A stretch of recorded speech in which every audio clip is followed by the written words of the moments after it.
அப்பேற்பட்ட பெண்ணை கைத்தளம் பிடிக்க போறேன். அதாவது பாணி கிரகணம்னு பேரு. சந்திர கிரகணம் சூரிய கிரகணம் அப்படின்றதெல்லாம் வந்து பிடிக்கும், ஒரு 2 மணி நேரத்துல விட்டுட்டு போயிடும். இந்த பாணி கிரகணம் இப்ப பிடிக்கிறோம் பத்தியா, இந்த ஆயுஷ்க்கும் விடாது. சரியா? எப்படி எப்படி ஆயுஷ்க்கும் விடாது. சரியா? அதனால இப்ப பிடிக்கிற கைய கெட்டியமா புடிச்சுக்கணும். சரியா? கை காட்டுறா, வலது கை காட்டுறா. நீர், நிலம், நெருப்பு, காற்று, ஆகாயம். சரியா? இந்த பஞ்சபூதமும் பெண்ணுக்குள்ள அடக்கம். பெண் பேணும் தன்மை உடையவள். பெண் வந்து பாதுகாக்க மாட்டா, அவ வந்து கட்டி அரவணைச்சிட்டு கொண்டு போவா அந்த குடும்பத்தை. ஆனா ஆண் எப்பேற்பட்டவனாக்கா ஆளும் தன்மை கொண்டவன். சரியா? அதனாலதான் அவனுக்கு ஆண்மகன் பேரு, ஆளும் தன்மை உடையதால் அவனுக்கு ஆண்மைன்னு பேரு. சரியா? அப்ப நான் அவளை பாதுகாப்பேன் அப்படின்றதுக்காக இப்படி பிடிக்கணும் கையை. எப்படி பாப்போம்?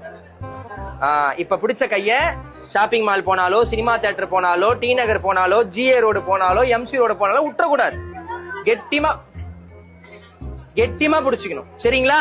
29 வருஷமா ஐயரண்ட திங்களாய் அடிவயிறு நொந்து பெற்று இவ்வளவு பெரிய ஆளா வளர்த்து குட் ஹேபிட்டோட, ஓகேவா? ஆமா தானே? குட் ஹேபிட்டோட கிளீனா ஒரு பையனை யார்கிட்ட ஒப்படைக்கிறோம்? உங்ககிட்ட ஒப்படைக்கிறோம். அதை நீ எப்படி பாத்துக்கணும்? கண்ணை இம காக்குற மாதிரி தன்ச பாத்துக்கணும். குழந்தைய வெங்காயம் எல்லாம் உரிக்க விடக்கூடாது, கண்ணுல தண்ணி வரக்கூடாது எங்க குழந்தைக்கு. சரியா? ஏதாவது வேணும்னாக்கா நீ ஆர்டர் பண்ணி சாப்பிடு, குழந்தைய சமைக்க சொல்லாத.